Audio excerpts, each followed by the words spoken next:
Bonjour et bienvenue. On a tous, un jour, une idée de projet agricole qui nous trotte dans la tête. Mais voilà, passer de l'idée à quelque chose de concret, de viable, c'est une autre histoire. Aujourd'hui, on va décortiquer ça ensemble. On va voir comment on transforme une simple idée en un vrai projet qui tient la route. Allez, on passe de la théorie à la pratique. Alors, commençons par le sujet qui fâche un peu, le fameux business plan. On en entend parler à toutes les sauces. Mais très sincèrement, à quoi ça sert un business plan? On croit souvent avoir la réponse, mais on va voir que les raisons les plus évidentes ne sont pas forcément les plus importantes. Et c'est là que ça devient intéressant. D'un côté, on a l'idée reçue.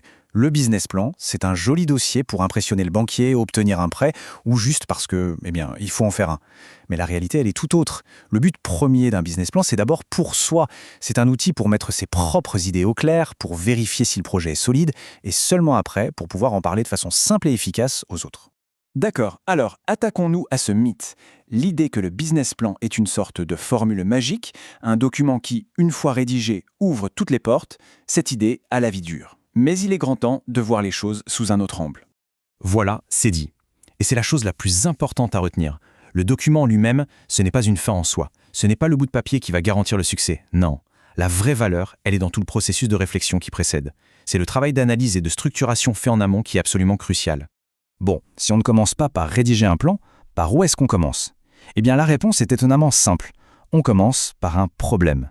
Les meilleurs projets, les plus solides, ne partent pas d'une solution géniale sortie de nulle part. Non, ils naissent d'une compréhension fine, profonde, d'un vrai besoin. Pour que ce soit bien concret, on va suivre une histoire, celle de Marie. C'est une jeune ingénieure agronome, elle vient de finir ses études.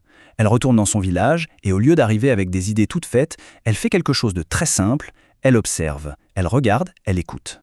Et qu'est-ce qu'elle constate? Elle voit que l'élevage de lapins lopal est très traditionnel, pas vraiment optimisé.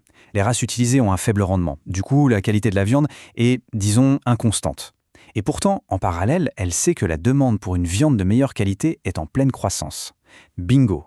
Elle vient d'identifier un vrai potentiel inexploité. La tentation, bien sûr, ce serait de se lancer direct. Super, je vais importer des races améliorées et tout révolutionner. Mais Marie, elle, est plus maligne que ça. Elle sait qu'avant de penser à la solution, il faut d'abord décortiquer le problème. Et pour ça, elle va utiliser un outil vraiment puissant. Et cet outil, c'est l'arbre à problème. C'est une façon hyper visuelle de mettre un problème à plat. L'idée, c'est de ne pas rester à la surface des choses.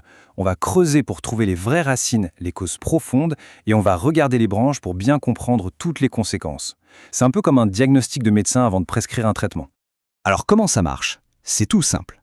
Le tronc de l'arbre, c'est le problème central. Par exemple, l'offre de lapins de qualité est insuffisante. Ensuite, les racines, ce sont toutes les causes. Pourquoi c'est comme ça? Eh bien, peut-être un manque de formation des éleveurs, des races peu performantes, etc. Et enfin, les branches, ce sont les conséquences. Les éleveurs ont des revenus limités et les clients sont frustrés. En s'attaquant à une seule racine, on peut parfois soigner l'arbre tout entier. Ok, donc une fois que le problème est bien identifié, que l'idée de projet commence à se dessiner, comment on passe concrètement à l'action? Il faut savoir que tout projet, qu'il soit immense ou tout petit, suit un cycle de vie assez logique. Pour bien le comprendre, on va rencontrer un autre personnage. Et voici Junior. Son projet à lui, c'est de produire et de vendre une huile de piment artisanale. C'est simple, c'est concret et c'est parfait pour illustrer toutes les étapes qu'un projet traverse. Le parcours de Junior est un cas d'école. Ça commence par l'identification. Il repère une opportunité. Ensuite, la formulation. Il planifie, il fait ses calculs. Après, c'est la mise en œuvre. On passe à l'action. On plante, on récolte. Puis vient une étape cruciale, le suivi et l'évaluation. Est-ce que ça plaît? Est-ce que c'est rentable? Et enfin, la clôture. On fait le bilan de la saison et on en tire des leçons pour faire encore mieux la prochaine fois. Tous les projets, sans exception, passent par ces phases. Pour naviguer à travers ce cycle, Junior ne part pas à l'aventure les mains dans les poches, bien sûr. Il a besoin d'outils pour structurer sa pensée, pour organiser son plan d'action. Voyons ensemble les plus importants. Le premier outil indispensable, c'est le Business Model Canvas. Il faut l'imaginer comme une grande carte visuelle qui résume tout le projet sur une seule et unique page. C'est un plan de bataille ultra pratique pour avoir une vue d'ensemble et s'assurer que toutes les pièces du puzzle s'emboîtent bien. Appliqué à Junior, c'est limpide. Ses clients, les restos du coin, les familles. Ce qu'il leur offre, un goût authentique, un produit local. Comment il les atteint? Par la vente directe sur le marché. Il liste ce dont il a besoin, ce qu'il doit faire, qui sont ses partenaires, et bien sûr, il met en face ses coûts et ses revenus. En remplissant ces 9 cases, son modèle économique devient tout à coup évident. Un autre outil, un peu plus structuré cette fois, c'est le cadre logique. on peut le voir comme la boussole du projet. Ça permet de fixer des objectifs très clairs et surtout de définir comment on va mesurer si ces objectifs sont atteints. C'est l'outil parfait pour ne pas naviguer à vue et rester focalisé sur les résultats. Bien. On a donc analysé un problème avec Marie, on a compris le cycle de vie d'un projet avec Junior et on a découvert des outils de planification. On peut maintenant boucler la boucle et revenir à notre point de départ, le business plan. Et voici le point le plus important de toute cette discussion.